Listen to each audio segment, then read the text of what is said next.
Guys, how's it going? Thank you for stopping by again. Today we're going to talk about you're polishing your watch. You are? You're not?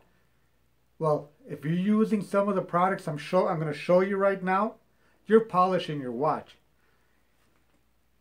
Watch polishing, if it's not done in a machine, if you're doing it by hand, that doesn't mean you're not polishing your watch. You know, polish is cloth friction on the metal and the speed of the friction, you know, reducing the metal to take the scratches out and bring out a luster. So that's what a polish is. So you use compounds. You use compounds to reduce the friction and to cut into the metal. If you go to AutoZone or Auto Parts, I'm in the United States, so AutoZone, it's one of our Pep Boys, it's one of our big car stores, and you go and look at the polish, it'll have an arrow with the cutting power of the compound you're using. I ran up to my garage so you guys could see this. I wanted to show you guys. Here's the Maguire's Ultra Finishing Polish Compound. Now, this is a scale to 1 to 10, or to 1 to 12, I'm sorry. And the arrow shows you how much the compound is cutting into the paint, which in this case, it's a number 4, right? So, if I show you this other one, I'm going to get to my point with watches. Just give me a minute. It's showing you the cutting power, and the cutting power goes all the way up to 12. So if you're polishing your car and it's got a lot of scratches, you want to use one of these, and if it doesn't have a lot of scratches, you want to use one of these. So just to show you the power of the cutting compound, it's the same thing we do when we're polishing a watch. Depending how scratched it is, it'll be the compound, the speed, and the friction we use. But if you don't think you're polishing your watch and you're using one of these, this is a rag for jewelry. Guys, you're polishing your watch. This has some compound in there and it will go through the metal. You are using your hands as friction, and the friction is cutting into the metal. And even though the only thing you're not doing with the machine, you're not using as much power, so it's going to take you much longer to do. But guys, you are using friction, you are using compound. Here's the rag, and you are polishing your watch. So you might think, oh, my watch has never been polished, but you get one of these and you have at it all day long, you know, just, you know, like if it be a shoe, you know, just polishing that watch. You are polishing your watch, so that watch is no longer a non-polished watch. So if you go out to the hardware, or to a jewelry store or hardware store, and you buy yourself one of these, this compound, like for silver, it's used for silver, it's used for stainless, it's a cutting compound, and you are polishing your watch. This is cutting into the metal.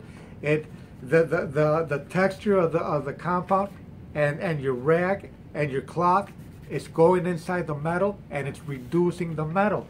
And one of the harshest ones I found so far that I like personally, if I have to do like a quick job and I don't want to go to a polisher, this one right here. This is a harsh polisher, guys. The compound in here will cut deeply into the watch. If you have one of these and you've had a scratch on the side of your watch, and you go and just cut a little piece off it, you're polishing the hell out of that watch. This is heavy cutting, guys. This is no joke. It works wonders. But why does it work wonders?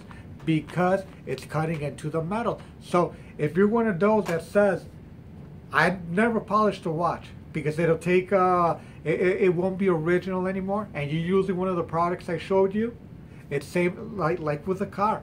You're using compound, you're using a rag, you're using friction, you're polishing your watch. So like it or not, you might think you're not, but you are, guys. So think about it before you even try to put something to clean it up, or to give it a quick shine. A quick shine doesn't exist. That's a polish. The only way to get a quick shine, it's a polish. You can get a quick clean, and I'll use Windex like I said in plenty other of my other videos. This is a cleaner. So this I'll use to get a quick clean. But if I want to shine, I'm going to have to use something with a compound on there. And the most accessible things to you are going to be the jeweler's rag. It's going to be the Cape Cod, or it's going to the shimmy chrome. This is going to be the one. I use it a lot, and I always keep it handy. And I'll show you an example if you want me to with a watch. How's that? Let me show you an example on how it cuts.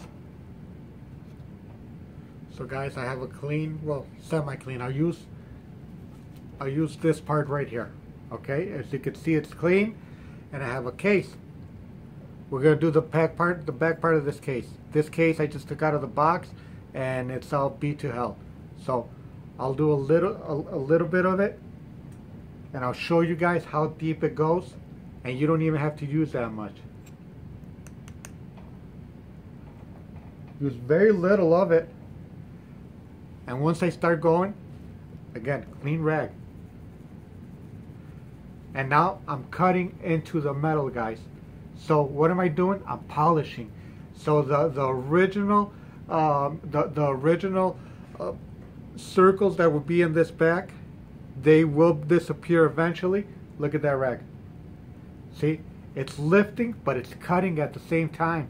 So it's equal to having a buffing machine or a polishing machine. It will take away metal, guys, like it or not.